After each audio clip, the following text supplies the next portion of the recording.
Olá, pessoal. Dando continuidade à nossa aula de ciência dos materiais. Hoje a gente vai falar dos ferros fundidos, certo?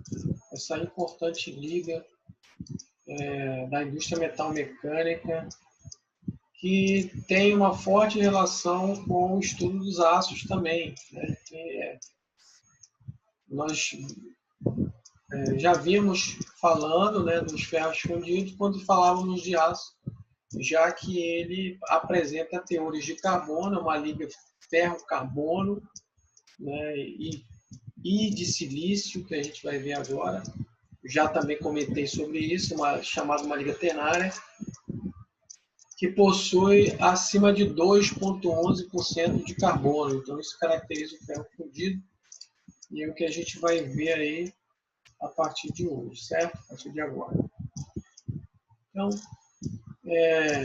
inicialmente, para classificar, né, para caracterizar bem essa liga aí, né, os elementos químicos são os mesmos do aço, contudo aparece um elemento químico agora que é fundamental na formação do ferro fundido, tá? Que é o silício. Então, por isso as ligas de ferro fundido são chamadas, e há vários tipos de ferro fundido, eles são chamados de ligas ternárias, porque são 3 os principais elementos químicos e não mais 2 como os ácidos de carbono, né? Apesar de nós vermos que os ácidos de carbono, eles têm, os ácidos, né, ele tem 5 elementos químicos no mínimo. E também o ferro fundido vai ter aqueles 5 que o aço tem e um a mais, o silício. Então o ferro fundido tem no mínimo 6 elementos químicos, 3 deles fazendo função fundamental. Então, o que diferencia o ferro fundido de um aço é o quê? Teor de carbono acima de 2,11% até 4,3%, né? E a presença de silício, certo? Esse elemento químico, e a gente vai ver por que, então, o silício, né? Nós sabemos que os ferros fundidos, eles são ligas de alto teor de carbono, né? Alto entre aspas, né? Porque acima de 2,11, aí 4,3. Os ferros fundidos normalmente ficam na casa de 3%, comercialmente, mas isso já é considerado alto teor de carbono pela proporção, até o próprio aço, a gente falou que acima de 0, a partir de 0,60 já é alto carbono. Então, são ligas de alto teor de carbono, tá? Então, por isso, lembrem lá que a gente falou sobre os ácidos, as fases, né, do aço, as estruturas do aço, a ferrita, a cementita, né, a perlita. Então, o ferro fundido ele tem uma alta composição de cementita, e é aquela estrutura que tem, como que predomina, então, o carbono, né? Que predomina o carbono, então. E aí o silício, ele vem como elemento grafitante. Esse é o nome que a gente dá ao silício no ferro fundido. Por que elemento grafitante? Porque ele forma realmente a grafita. A grafita é o carbono livre, certo? A cementita, ele é o carboneto de ferro. Então, é a união, né, dos átomos de carbono com os de ferro numa estrutura, que a gente dá o nome de cementita. O silício vem e separa o carbono do ferro na cementita. Então, ele é como se ele desfazesse a cementita, transformasse a cementita agora em carbono livre e ferro, ou seja, ele separa os dois, tá? É isso que o silício faz aí como elemento grafitante, então, grafitante porque forma grafita, como eu falei, a grafita nada mais é que um carbono livre, tá aí, ó. Carbono livre, a grafita. Então nós vamos ter no ferro fundido a presença da grafita, em maior ou em menor grau. Nós já vimos que quando vai aumentando o teor de carbono, vai ficando extremamente quebradiço, né? O aço vai aumentando. Então, o ferro fundido acaba tendo uma característica de ser extremamente quebradiço por causa da estrutura cementita. Cementita é esse cara aí, o carboneto de ferro, que é muito duro e deixa realmente frágil o aço e o ferro fundido. Só que quando, dependendo aí da grafitização que ocorre, isso vai melhorar as propriedades que eu vou poder ter um material já mais apropriado para a engenharia, que é o caso do ferro fundido. Então, aços com 2% de carbono é cementita, então ele é frágil, carboneto de ferro é muito frágil.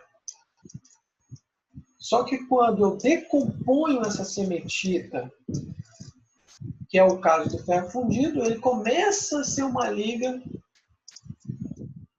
passível de ser utilizada. Entendeu? Então é essa a questão aí.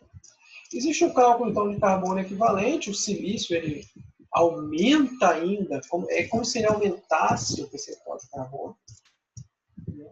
Acrescentando carbono equivalente, que é o caso das. Ele faz a questão da cementita, né? E aí, ó, os elementos, né, característicos aí, então, os 5 mais o ferro, né? Então falei 6, né? Carbono, silício, agora então apareceu o elemento grafitante, né? E aí pode aparecer aí. Aí esses aqui nós já conhecemos, né? São impurezas, são presentes aí. Então, o silício ele é incluído para grafitização, né? Para decomposição da cementita. O manganês, o fósforo e o próprio enxofre vão tender a estabilizar a cementita. Então, quando eu uso o termo estabilizar a cementita, é manter a cementita e não... Ou seja, eles vão fazer uma função contrária à do silício.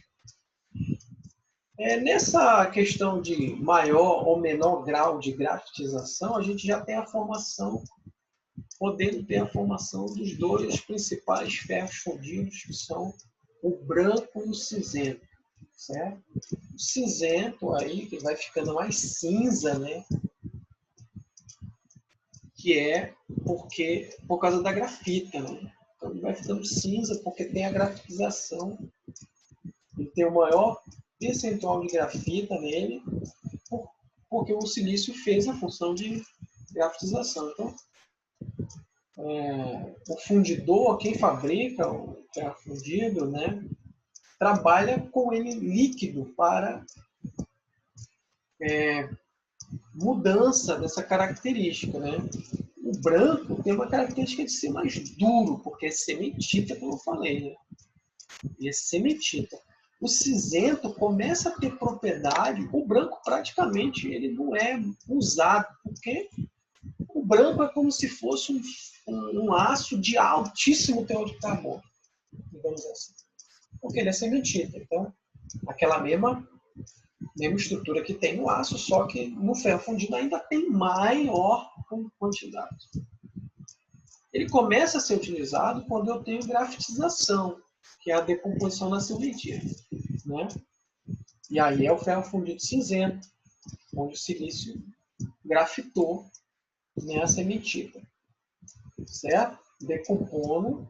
Então a grafita é o carbono puro, certo? O carbono livre, puro. Desassociado do ferro aí, nesse caso, dessa composição. Então, adicionando manganês, por exemplo, você grafita, você estabiliza a cementita, você mantém mais cementita, o que vai ter uma tendência mais a branco. Se você adiciona mais silício, né? E a gente vai ver os percentuais de silício aí em alguns ferros fundidos, certo? Outro aspecto importante é a velocidade de resfriamento, que tem uma forte influência no ferro fundido. Então, tem no aço, né, nos tratamentos térmicos, e também tem no ferro fundido, principalmente na formação da grafitização, tá? Nesse caso. Não só como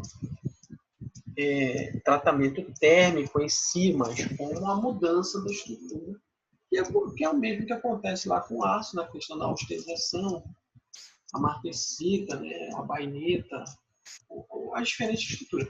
Aqui também. Só que a grande questão aqui em relação à velocidade de resfriamento é grafitização. Então a gente viu que o silício ele favorece a grafitização, ele faz esse efeito, né? Ele separa ali. Um resfriamento lento também beneficia a grafitização, né?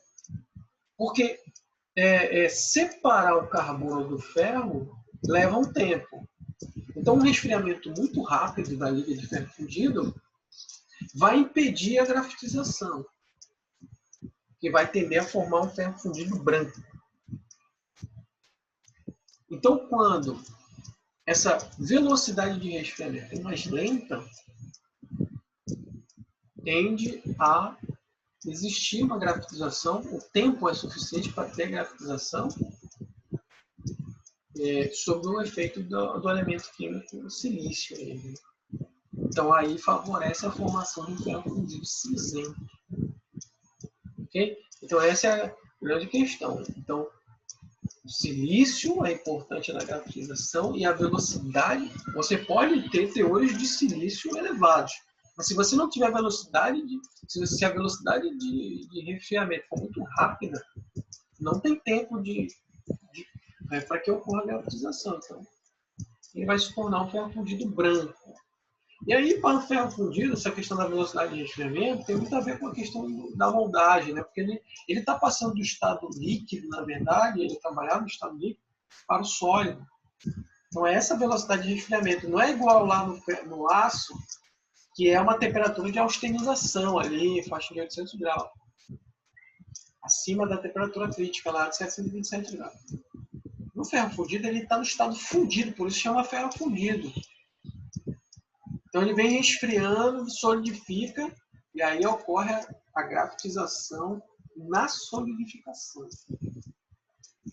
Então, se resfriar muito rápido, não vai dar tempo. Então, o que ocorre muito é de se fundir esse metal, até porque a fundição do ferro fundido é em altas temperaturas, nós vimos isso, né? As temperaturas chegam aí a 1500 graus, mais ou menos. Então, usa-se, por exemplo, moldes de areia que reduzem, né, a velocidade de resfriamento, melhorando a grafitização, favorecendo a grafitização. Então, tem algumas questões aí. Os moldes metálicos, por exemplo, tendem a ter um resfriamento mais rápido, né, que são os aços coquilhados, eles chamam, ferro-fundição coquilhados, que são fundidos num molde metálico, e aí é mais rápido o resfriamento do molde metálico, tende a formar o ferro fundido branco, porque não há uma decomposição da cementita. Essa é a grande questão aí. Okay? Então, dois elementos são fundamentais, teor de silício e velocidade de resfriamento, certo? São os dois, não só o silício. Então, tem um ensaio que é muito comum do fundidor fazer, tá? Que é o com essa cunha aí, a cunha de coquilhamento. Ela é um molde metálico nesse formato aqui, ó. Tá? Então, são as vistas, né? Duas vistas aqui, altura, largura, comprimento. No qual, molde metálico, né? O qual é para análise do ferro fundido que está no estado líquido aí, para saber se ele tem tendência à grafitização. Então, o que acontece aí eu coloquei aqui, né? Então, o fundidor ele faz essa avaliação através desse corpo de prova, para saber se o ferro fundido dele vai ter uma formação de branco ou de cinzento. Então, esse resfriamento ele é rápido. Ele é rápido porque essa cunha é pequena e ela tem esse formato triangular e é metálica. Então, é feito para ser rápido e depois ela é quebrada, né? E aí, a partir dessa quebra, observa-se a fratura e verifica-se como é que está a formação desse ferro fundido. Então, na ponta aqui, ó, tem um resfriamento mais rápido. Aqui nessa área, o resfriamento é mais lento, porque a seção maior e uma seção menor esfria mais rápido. Então, há uma tendência de formar o branco aqui e o cinzento aqui. E aí tem uma zona mesclada aqui, que é uma intermediária, né? Ele vai ficando. Então, o que acontece? Aqui é cementita e aqui vai havendo a decomposição da cementita. Então, a regra é a seguinte, ó, mais silício e menos velocidade de resfriamento, formação de ferro fundido cinzento. Né? Ferro fundido cinzento tem a presença de carbono livre e grafito, onde ocorreu a grafitização. Mais silício, menor velocidade de resfriamento. O contrário, menos silício e maior velocidade de resfriamento, tendência à formação do ferro fundido branco. Esse de cima aqui. Predomina a cementita, porque não houve a grafitização, que é o carbono e o ferro fundido, e o ferro, né, homogeneizado, também chamado carboneto de ferro. Ok? Então, essa é a questão aí. Então, aqui tem uma explicação sobre o corpo de prova, né, como é que ele é formado. Então, meio. O ferro fundido tem contém aquelas estruturas todas, então eu já falei isso no começo, que contém um aço que a gente já falou, ferrita, cementita, mas a grande questão aí é o foco em cima da cementita, que ela é em maior quantidade porque tem um alto teor de carbono. Então a grande questão é, decompõe ou não decompõe a cementita? Se eu decomponho, né, então eu tenho um ferro fundido cinza. Se eu não decomponho, eu tenho um ferro fundido branco. Tá? Eu não vou comentar essa parte aqui, né, porque é a questão do superaquecimento, é uma questão específica de banho, né, da tendência também à grafitização. Na verdade, eu já expliquei aí meio indiretamente, que é o quê? O fundidor aí vai adicionando cargas no forno, esses materiais aqui, ó. Por quê? Porque ele está manipulando, ele está querendo mais fundido, mais. Então, a primeira formação do ferro fundido é essa. As variações do ferro fundido são todas a partir do branco e do cinzento. Tá? Então, que são tratamentos térmicos, a gente vai ver na sequência. Mas nesse primeiro momento, branco e cinzento, um ou outro, é devido a esse fator que eu já expliquei para vocês. Tá? E aqui está explicando um detalhe de como é adicionado cargas. Ou eu quero branco, ou eu quero cinzento. Né? O branco, do jeito que ele é, não é utilizado, como eu falei. Ele precisa de um outro tratamento térmico que a gente vai ver na sequência para poder ser utilizado. Mas eu posso querer formar o branco. Tá? Então, no fundidor formar o branco, ele tem que resfriar rapidamente. Menores quantidades de silício, mais quantidade de manganês, por exemplo, que mantém ali a sementinha. Tá? Eu vou parar o vídeo aqui, para a gente dar continuidade no próximo, para não ficar muito longo, e a gente começa aí os tipos de ferro fundido. Então, os principais, ó, os 4 principais: branco, cinzento, maleável, nodular. Já falamos do branco e do cinzento, praticamente é isso aí. Velocidade de resfriamento, silício, cementita. Mantém a cementita, decompõe em carbono, em grafita, carbono livre, e aí você tem a formação. Esses dois são formados a partir desses dois por tratamentos térmicos. Ok? Então, até nosso próximo vídeo. Bons estudos.